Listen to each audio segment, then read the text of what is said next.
Friday, the 28th of April, 8 races at Fairview on the poly track. The first race off at 12:40. That is obviously also the first leg of the bipod. We're joined, as always, on the line by Grant Paddock. Good morning, Grant. How are you doing?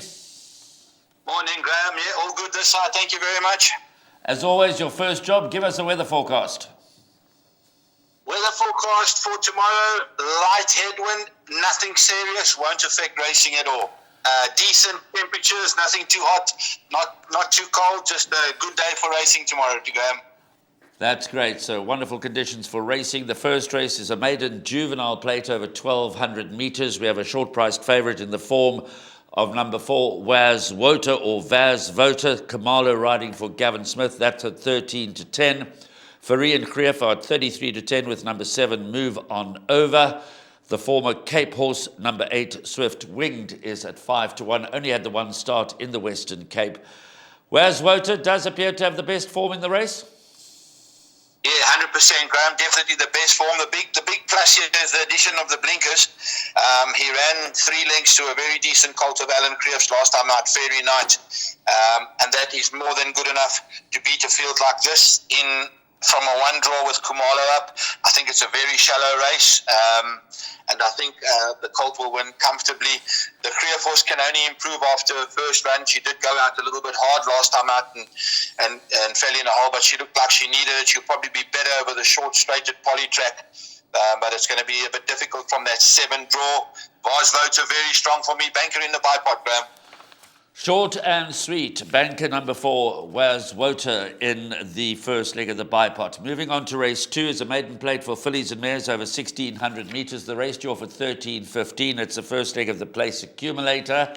And again, a reminder, we're racing on the poly track. And 1,600 meters, Grant. First, a word about the importance of the draw. A number of the well-performed runners in this race, shall I say, relative to the balance of the field, are drawn badly, and a couple are very, very well-drawn.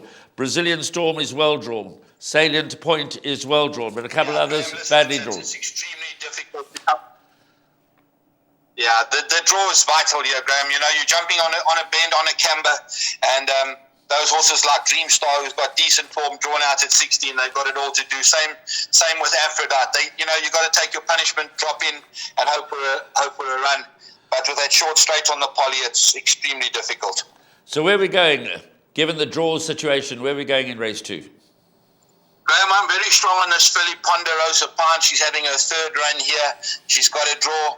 I've been waiting for this filly to get onto the poly track, being out of a Tiger Ridge, mare Pumpkin Ridge. I actually trained the full brother, and he did extremely well. I think I won 5 with him on the poly, and he was a very decent horse on the surface. Brazilian Storm, solid front-running type of horse. Gavin will probably have it right up there. And then a horse that you probably know a bit more about, Salient Point. It's also got decent form from a decent draw. So I think the winner will come from 3, 6, or 9. But I like Ponderosa Pine quite strongly, Graham. So there we go. Ponderosa Pine for Grant in race 2. Very much alive are numbers 6, Brazilian Storm, and 9, Salient Point. And of course, the draw's not in the favour of numbers 1, Aphrodite, 2, Racinanti, and 4, Dreamstar, although they do have pretty good form. Third race, first leg of the Pick 6 is a Pinnacle Stakes. Again, we race over 1,600 metres. This time a much smaller field, so perhaps the draw will be of less importance. Quick look at the betting. The betting has it pretty wide open. They've got number 2, Ferrari Ice at 7-2 favourite. Number 4, Bold Resolve at 5-1. Number 3, Safari Blue at 5-1. The consistent number 7, Naval Secret at 5-1. Recent winner Bush Track at 13-2. Number 1, Mount Anderson, the top weight at 8-1. I know from what I've seen in terms of the bets that you're going to share with us later, you're very strongly in the camp of number 2, Ferrari Ice. Yeah, Graham, he had a wonderful season, this horse. Really, he doesn't know how to run a bad race. He got beaten by a horse carrying 52 kilos last time out over the mile. He loves the course, loves the distance, moves up. As you say, the small field, the draw's really not going to be a concern, but he's a horse that he places himself comfortably. So he's a big runner. I think the pace will come from Safari Blue, who likes to take up the running. Naval Secret doesn't know how to run a bad race. He loves the poly. A mile must be a question mark. I really like Ferrari Ice. I think he's a PA banker, and I've actually banked him in my pick six as well. I think he's a big runner today. Well, his course form and his course and distance form speak for themselves. The course form, 5 starts on the poly track, 2 wins and 3 seconds. Course and distance, 3 starts, 2 wins and 1 second. So we're rowing in with number 2, Ferrari Ice, in the opening leg of the pick 6, the Pinnacle Stakes over 1,600 metres. Moving on to race 4, the first leg of Jackpot 1. It's a fillies and mares 72 handicap over 1,900 metres. And again, it's wide open. That's at least if you judge the race by the betting. Number 1, Aerial View, is at 11-2. Number 2, Ready to Fly, at 7-1. Number 3, Sugar Berry is a weak market leader at 9-2. Number 4, Silver Slippers is 9-1. Number 5, Soft Touch is at 6-1. 7, Hayes Siri, a recent winner, is at 8-1. 8, Crafty Heart, 9-1. 9, Maiden's Cove, 13-2. And number 10, Cavion's Car at 9-1. Those are the runners in this 11-strong field that are quoted in single figures. It looks a very competitive fillies handicap, Grant. Yeah, Graham, listen, on first glance it looks difficult, but when you really look into it, this filly Aerial View, she's had 3 runs here in 2 Pinnacles and an FM 82. She's running in a race with a average merit rating of 67. Now, if she brings any of the first street Ideal Angel or Go Lightly form, where she only got beaten small distances, 2 lengths and 4 lengths, she should put this field to sleep on the poly. She really should. She had a very good run. She ran 2.9 on the surface. She's won on the poly before. 7 runs for a win, a second and 2/3. She's definitely my first pick. In a very shallow field as well. You're going to have to probably cover up in the pick 6, maybe with a few more horses, the likes of Ready to Fly, who's going a trip for the first time. Sugar Berry, who looks better on grass, but you never know with the Fourie combination at Creef, they're in good form, and maybe Silver Slippers. But I'm quite strong on race 4. Number 1, Aerial View. I think if she brings any one of those last 3 runs, she'll be too good for this lot. One other runner that I'd like to just pick your brains on as far as the pick 6 is concerned. Your first choice is very clearly Aerial View, but you have suggested we cover with a few. This filly, Maiden's Cove, she always keeps you interested. Yes, very, very solid filly. She also done nothing wrong. She really has. She got a good draw, lightweight, Kamala. She's been the trip. She's a definite pick 6 inclusion, and probably even into your PAs if you're not going to be bankering or going hard on the one horse here. She's always there and thereabouts. You're going to get a run for your money. You won't have to look far back for her. Grant going with the former KZN runner Aerial View, and if you go back in her form lines on the Greyville poly track, she ran 3rd twice to Oh So Squishy and 2nd to Winter Melody over this type of trip. So Grant could well have found us the winner at a decent price. 11-2, the anti-post betting about number 1 Aerial View. Race 4 is the MR68 handicap over 1,900 metres. It's the first leg of Jackpot 2. It is a handicap, but not a fillies and mares handicap. It's an open handicap. We do have quite a short-priced favourite in the form of number 4, American Dream. First run in the province. Kamalo teaming up with Gavin Smith, 4-year-old son of J. Peg, whose form in KwaZulu-Natal and particularly on the poly track is solid. What do you see him making a winning debut? Yeah, Graham, a lot of talk for this horse, a lot of solid talk for him. And to be very honest with you, I think he's found the right race.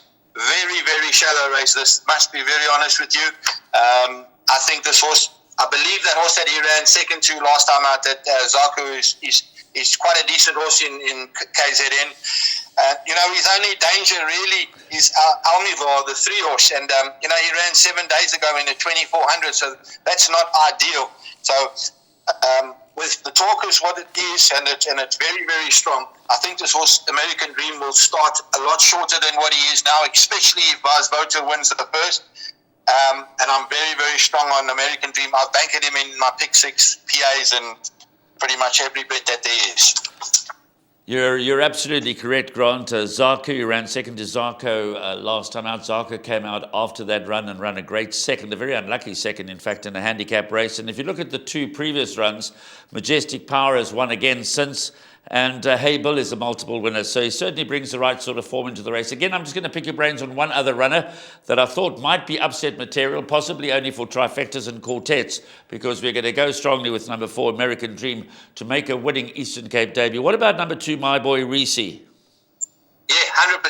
I've got him in my third position. My boy Reese loves the 1900. The mile was too short last time out. You got to watch him go down. He can play up a little bit and sweat up badly, but if he's in a good mood, he'll definitely be in the money. Race 6, MR84 handicap over 1,400 meters. The race due off at 15:35. It is the first leg of the final pick 3, and once again, the betting suggests it's a very, very competitive race with number 4, Alinga Longa, top of the boards at 9-2. Not an easy race, well, that's the way it seems. Grant, unpack the runners. Yeah, tricky race. The favourite Alinga Longa, listen, he beat a horse called Euphoric, who's a battler. There's no winners from 7 runners come out, and he lumped an 8-point penalty. I don't know how they get to it, but they've got their system. He will still run in the money. He's a very decent horse, but I think he might battle to win. I really like this horse, the 2-horse Moon Game. You know, he's been running in Pinnacles and 92s and 95s, down to an 84 level, and he's holding solid form, good draw, good jockey.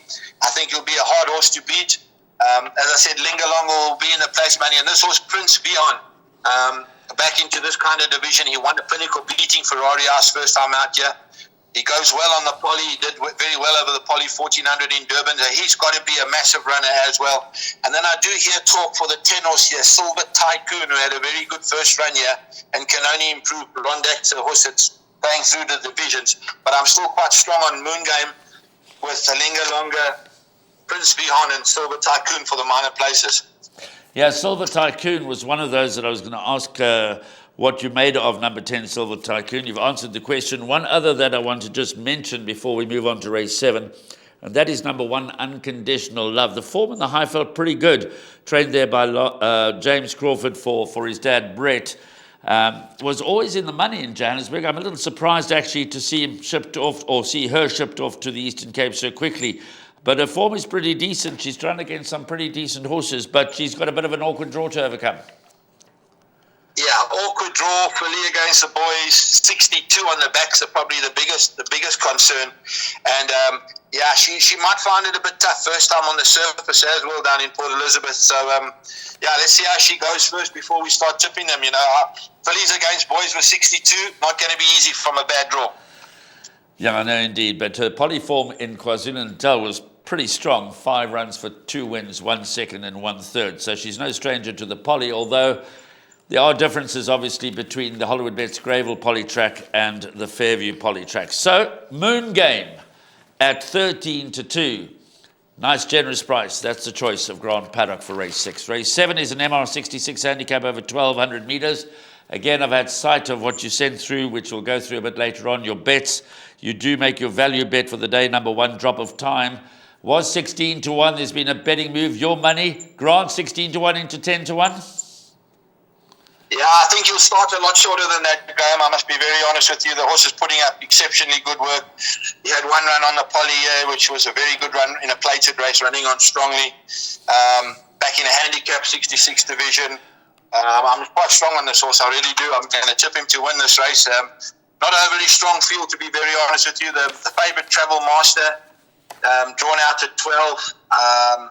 He's won on the poly before, but he's a front runner, so he's going to be doing a lot of work early, and hopefully Drop of Time can be within 2 or 3 lengths of that, swinging for home, and he should run past him.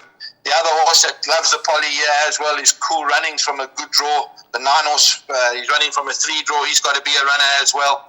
But my value bet on the day, definitely Drop of Time. And this horse, no time is taken. Also got fair Johannesburg form. So, you know, he's got to be a runner, visiting horse. He's not going to come down for the view.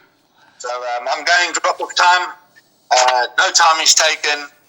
Travel Master and Cool Runnings in the bigger pick 6s. Glad you mentioned Cool Runnings, because there were 2 market movers. 1 Drop of Time, your fancy, 16-1 into 10-1, and Cool Runnings, whose form on the Fairview Polytrack is pretty decent. He's won twice from only 3 starts on the surface. Back-to-back wins towards the end of last year over El Ramiachi and Verified, and Cool Runnings, 14-1 into 10-1. So those 2 long shots, Grant Paddock's fancy number 1 Drop of Time and Cool Runnings, both finding long shot support, but it is a competitive race, race 7. The lucky last is over 1,000 metres. It's an MR74 handicap off at 16.45. Number 3, Caitlin's Boy, well drawn, Richard Faree, Alan Greef. Runaway win on debut in the Eastern Cape on the Polytrack over 1,200 metres is the 2-1 favourite. The rest 6-1 and better. Steps back to 1,000 metres. Is that in any way a concern for you, Grant? Yeah, it's got to be a concern, Graham. The concern is winners to runners, 7 runners, not a winner. It was a very, very, very bad field that day that he won. And he won extremely well. He enjoyed the surface for the first time. But I got to tell you, it was a shocking field. I'm very, very strong on the horse. I think he's 10-1 in the betting here. Number 5, Notorix. He ran in an average rating of 80, in a merit rated 82 last time out. 2.5 lengths to Al Qasim. Loves the course, loves the distance, got a 2 draw. I'll make this also a very, very, very big runner, Graham. I think he's very good value. And if the punters are in trouble going into the last race, I think he's actually worth a bet. Victory of Dubai has got to be a runner with Muzi up on the back on the poly. And then the new horse from the Lungagila yard here, Queenswood, had decent Durban form. That horse, Bishamwood Boy, is a fairly decent horse, and he beat him ahead. I think Bishamwood Boy came out and won 2. Also, the Zisman West is horse, though drawn very badly, he's got decent poly form, the Beckoning Beauty. But I'll tell you what, Notorix for me, a massive, massive runner. Notorix, attractive odds, drawn in gate 2, just along the inside of the early favourite, Caitlin's Boy, so they've drawn 2 and 3 respectively. Queenswood, as you say, good penultimate win over Beecham Wood Boy that's come out to win a couple of times since. And Beckoning Beauty, we'll watch her from that wide draw because, as you say, her Polytrack form in KwaZulu-Natal is exceptional. So Notorix to close out the day for Grant Paddock, possibly ahead of the favourite Caitlin's Boy. Now, Grant, take us through your bets. I've had sight of them because you like your long shots, and so take us through your best bet of the day, your value bet, and your early double. Okay, Graham, thanks. My best bet for the day, race 3, number 2, Ferrari Ice. My value bet, race 7, number 1, Drop of Time. And then my suggested bets, a win double, race 1, number 4, Vaz Voter, onto race 3, number 2, Ferrari Ice. So there we go. Grant, thank you very much. And we'll be following your selections. It's always nice. The card sets itself for some nice each-way bets. It's a challenging card. You like Notorix in the last race at big odds. You like Drop of Time in the 7th race at big odds. And you like Moon Game in race 6 at big odds. Let's hope those horses in races 6, 7 and 8 do us proud and that we go home smiling. Thanks again for your contribution, Grant. Thank you very much, Graham. Have a good day.